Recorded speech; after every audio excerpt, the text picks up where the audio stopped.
Segunda influencia, los modelos de referencia. El segundo tipo de condicionamiento al que estamos sometidos se denomina nuestros modelos.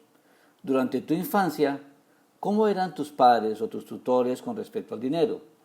¿Uno de ellos o ambos administraban bien su dinero o lo hacían mal? ¿Gastaban mucho o eran ahorradores? ¿Eran hábiles inversores o no invertían? ¿Asumían riesgos o eran conservadores? ¿Había constantemente dinero o era este más bien escaso? ¿El dinero llegaba con facilidad a tu familia o era simplemente una lucha a conseguirlo? ¿Era una fuente de alegría en casa o causa de amargas discusiones? ¿Por qué resulta importante esta información? Probablemente hayas oído la expresión mono de repetición. Así somos los humanos. De pequeños aprendemos de todo de los modelos que tenemos alrededor. Aunque la mayoría de nosotros hoy odiaríamos admitirlo, hay bastante verdad en el viejo dicho de tal palo, tal astilla. Esto me recuerda el chiste de una mujer que prepara las rebanadas de jamón cocido para cenar cortándoles los dos extremos. Su marido, que ya había observado dicha práctica, le pregunta un día ¿por qué corta los extremos del jamón? Ella le contesta, así lo hacía mi madre. Resulta que la madre de ella venía esa noche a cenar. Así que le pregunta por qué cortaba los extremos del jamón, a lo que ella responde, mi madre lo hacía siempre así. De modo que deciden llamar a la abuela por teléfono para hacerle la misma pregunta. ¿Cuál creerías que fue la respuesta? Porque mi sartén era demasiado pequeño. La cuestión es que, en general, en el ámbito del dinero, tendemos a ser idénticos a uno de nuestros progenitores o bien adoptamos una actitud que es combinación de las que cada uno de ellos tenía. Por ejemplo, mi padre era empresario de la construcción. Construía entre una docena y 100 casas por proyecto. Cada proyecto requería la inversión de una enorme suma de capital. Mi padre debía aportar todo lo que teníamos y pedir grandes préstamos al banco hasta que se vendían las casas y llegaba el dinero en efectivo. Por consiguiente, al comienzo de cada proyecto no teníamos dinero y estábamos endeudados hasta las cejas. Como puedes imaginar, durante este periodo, papá no tenía el mejor de los humores y la generosidad tampoco era su fuerte. Si le pedía cualquier cosa que costara aunque fuese un centavo, su respuesta estándar después del habitual, yo de qué estoy hecho de dinero, era, ¿estás loco? Por supuesto, yo no obtenía ni un centavo, pero lo que sí lograba era esa mirada de ni se te ocurra volver a preguntar. Estoy seguro de que la conoces. Este panorama duraba aproximadamente un año o dos, hasta que las casas al final se vendían. Entonces estábamos forrados de pasta. De repente, papá era una persona distinta. Se sentía contento, era amable y extremadamente generoso. Venía y me preguntaba si necesitaba unos cuantos dólares. A mí me apetecía devolverle su mirada, pero no era tan estúpido. Así que me limitaba a decir, claro, papá, gracias. Y ponía los ojos en blanco. Así la vida estaba bien. Hasta el temido día en que llegaba a casa y anunciaba, he encontrado un buen terreno, vamos a construir otra vez. Recuerdo perfectamente que le decía, fantástico papá, buena suerte, mientras se me hundía el corazón, sabiendo los apuros que estábamos a punto de pasar otra vez. Este patrón duró desde que tuve uso de razón, más o menos a los 6 años hasta los 21, cuando me fui de casa de mis padres para siempre. Entonces cesó, o al menos eso creía yo. A la edad de 21 años terminé de estudiar y me convertí, lo adivinaste, en constructor. Luego pasé a otro tipo de negocio basado en proyectos. Por alguna extraña razón, hacía una pequeña fortuna, pero no mucho tiempo después yo estaba arruinado. Me metía en otro negocio y creía estar de nuevo en lo más alto del mundo, solo para tocar fondo un año más tarde. Este patrón de altibajos continuó durante casi 10 años antes de darme cuenta de que tal vez el problema no fuese el tipo de negocio que elegía, los socios, los empleados que tenía, el estado de la economía, ni mi decisión de tomarme un tiempo sin trabajar y relajarme cuando las cosas iban bien. Finalmente reconocí que tal vez, solo tal vez, estaba reviviendo inconscientemente el patrón de ingreso con altibajos de mi padre. Todo lo que puedo decir es que menos mal que aprendí lo que tú estás aprendiendo en este libro y que fui capaz de reacondicionar mi mente y salir de ese modelo tipo yo-yo para pasar a tener unos ingresos en crecimiento constante. Actualmente, el impulso de cambiar cuando las cosas van bien y sabotearme a mí mismo aún aparece. Pero ahora en mi mente hay otro archivo que observa ese sentimiento y dice, gracias, ahora centrémonos de nuevo y volvamos al trabajo. Otro ejemplo es de uno de mis seminarios de Orlando, Florida. Como de costumbre, la gente iba subiendo en fila entarimado, uno a uno, para pedirme un autógrafo y saludarme, darme las gracias o lo que fuese. Jamás olvidaré a un señor mayor porque subió sollozando. Apenas si podía contener el aliento e iba enjugándose las lágrimas con la manga. Le preguntó qué le ocurría. Le pregunté qué le ocurría. Me dijo, tengo 63 años y llevo leyendo libros y yendo a seminarios desde que se inventaron. He visto a todos los conferenciantes y he probado todo lo que enseñaban. Lo he intentado con las acciones, con la propiedad inmobiliaria y he tenido más de una docena de negocios distintos. Volví a la universidad y me saqué un máster en administración de empresas. He adquirido más conocimientos que 10 hombres normales y, sin embargo, nunca he alcanzado el éxito económico. Siempre empezaba bien, pero finalmente acababa con las manos vacías y en todos esos años nunca supe por qué. Pensaba que, simplemente, debía ser un completo estúpido. Hasta hoy. Por fin, después de escucharle a usted, todo tiene sentido. A mí no me pasa nada. Simplemente tenía el patrón del dinero de mi padre metido en la cabeza y eso ha sido mi némesis. Mi padre atravesó de lleno la era de la depresión. Todos los días trataba de obtener empleos o de vender casas y venía a casa con las manos vacías. Ojalá yo hubiera entendido lo de los modelos de referencia y los patrones del dinero 40 años atrás. Qué pérdida de tiempo, tanto aprender y tantos conocimientos. Comenzó a llorar aún más fuerte. Yo le respondí, ni hablar de que sus conocimientos sean una pérdida de tiempo. Simplemente han estado latentes, esperando en un banco mental, esperando que surgiera la oportunidad. Ahora que ya ha formulado usted un patrón del éxito, todo lo que ha aprendido en su vida se volverá utilizable y saldrá catapultado hacia el éxito. La mayoría de nosotros, cuando oímos la verdad, ya la sabemos. El hombre empezó a relajarse y comenzó de nuevo a respirar profundamente. Entonces apareció en su rostro una gran sonrisa. Me dio el mayor de los abrazos y dijo, gracias, gracias, gracias. La última vez que supe de él, todo le iba viento en popa. Ha acumulado más riqueza en los últimos 18 meses que en los últimos 18 años. Me encanta. Insisto, puedes tener todos los conocimientos y experiencia del mundo, pero si tu patrón no está programado para el éxito, estás condenado a fracasar económicamente. Muchas veces nos vienen participantes de los seminarios cuyos padres se vieron involucrados en la Segunda Guerra Mundial o que vivieron en tiempos de la depresión. Estas personas sufren a menudo un fuerte impacto cuando se dan cuenta de lo mucho que han influido las experiencias de sus padres en sus creencias y en sus hábitos en torno al dinero.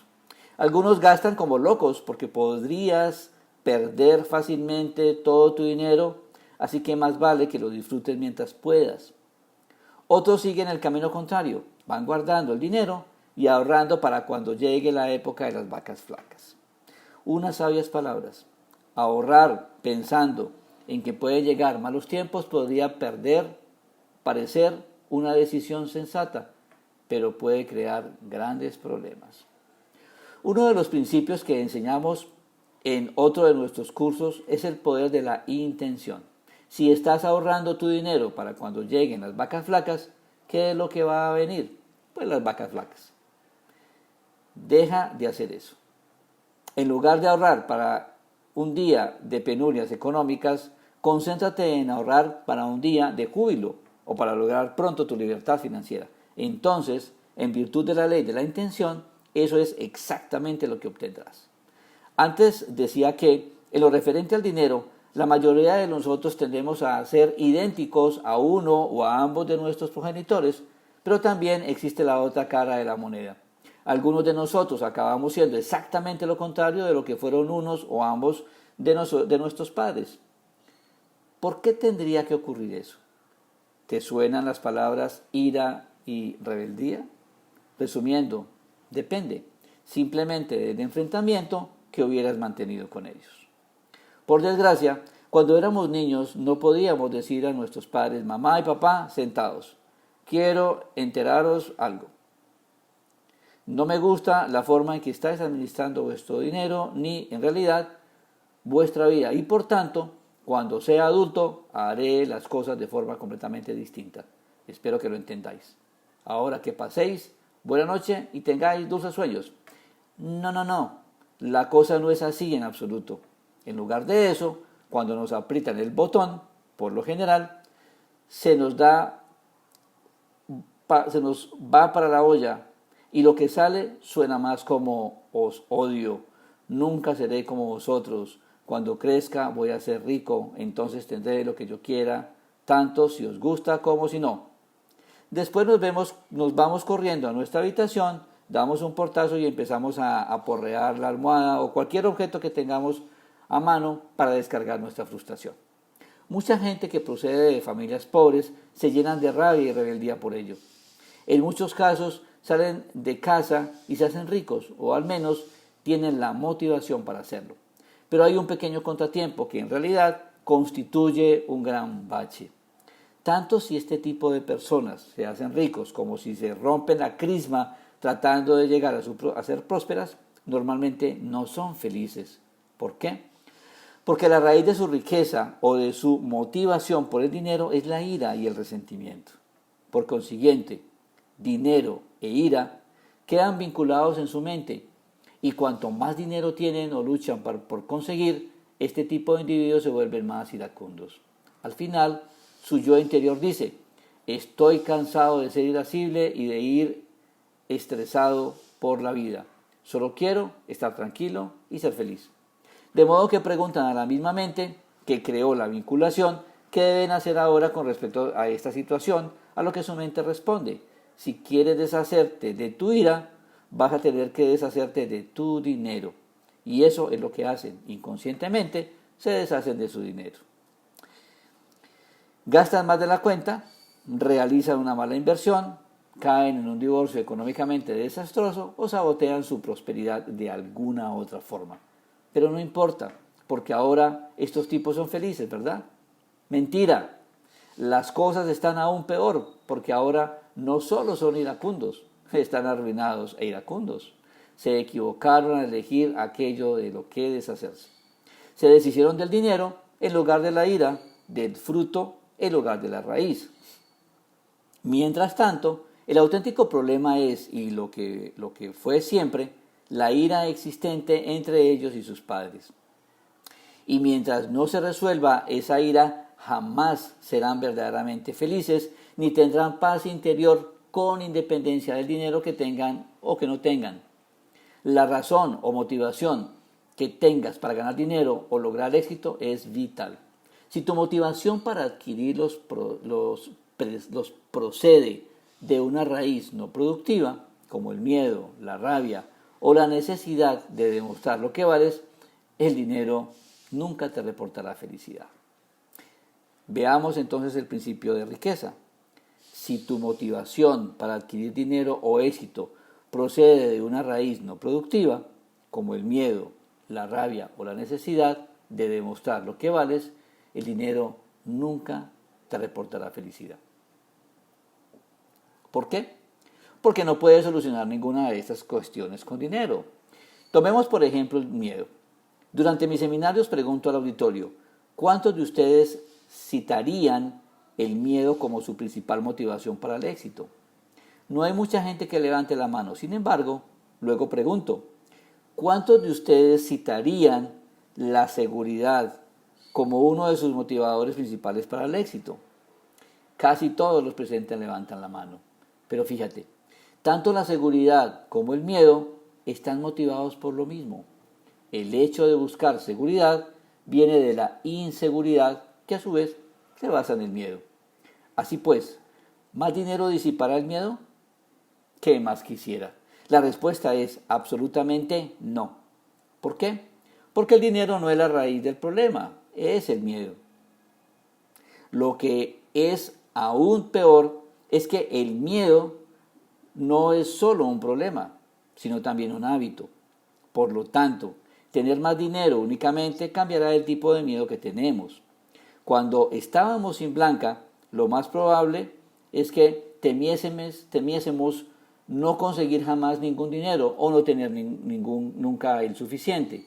Una vez que logramos tenerlo, nuestro temor normalmente pasa a ser: ¿y si pierdo lo que he ganado? O todos van a querer lo que tengo, o los impuestos me van a acribillar. Resumiendo, hasta que lleguemos a la raíz de este problema y disipemos el miedo, no habrá cantidad de dinero alguno que pueda ayudarnos. Por supuesto, si nos dan a elegir, la mayoría de nosotros preferiría preocuparse por tener dinero y perderlo que por no tener en absoluto. Pero ni uno ni lo otro son modos de vivir demasiado inteligentes. Al igual que quienes actúan movidos por el miedo, muchas personas se sienten motivadas a alcanzar el éxito a nivel económico para demostrar su valía. Trataré de este desafío con detalle en la segunda parte del libro, pero por ahora limítate a darte cuenta de que no hay cantidad de dinero que pueda jamás aumentar tu valía. El dinero no puede convertirte en algo que ya eres. De nuevo, al igual que ocurre con el miedo, la cuestión de tener siempre que demostrar lo que vales se convierte en tu forma habitual de vivir. Ni siquiera reconoces que está dirigiéndote. Te tienes a ti mismo por alguien que desarrolla al máximo su potencial, que siempre obtiene excelentes resultados, que es avesado y resuelto, y todos estos rasgos están bien. La única pregunta es, ¿por qué? ¿Cuál es el motor fundamental que guía todo esto? Para la gente que actúa movida por la necesidad de demostrar su valía, no hay cantidad de dinero que pueda aliviar el dolor de esa herida interna que hace que todo y todos los que hay en su vida no basten. Ninguna cantidad de dinero ni ninguna otra cosa, en realidad, será jamás suficiente para las personas que sienten que no valen lo suficiente. Como ves, siempre se trata de ti mismo. Recuerda, tu mundo exterior es en todo momento un reflejo de tu mundo interior. Si crees que no eres suficiente, aceptarás esa creencia y harás que en tu vida nunca haya suficiente. Sin embargo, si crees que eres mucho, validarás esa creencia y crearás mucha abundancia. ¿Por qué? Porque el mucho será tu raíz, que después se convertirá en tu modo natural de ser. Desvinculando tu motivación para tener el dinero de la ira, el miedo y la necesidad de demostrar lo que vales, podrás instalar nuevos vínculos que te harán ganar dinero a través de la intencionalidad, la contribución y la alegría. De ese modo, nunca tendrás que deshacerte de tu dinero para ser feliz. Ser rebelde o la antítesis de tus padres no siempre es un problema. Al contrario, si eras rebelde, como sucede a menudo con los hijos nacidos en segundo lugar, y tus progenitores tenían malos hábitos de dinero, probablemente sea bueno que seas su antítesis. Por otro lado, si prosperaron y tú estás rebelándote contra ellos, podrías sufrir serias dificultades económicas. Sea como fuese, lo importante es reconocer cómo está relacionado tu modo de ser con uno o ambos de tus progenitores en lo referente al dinero.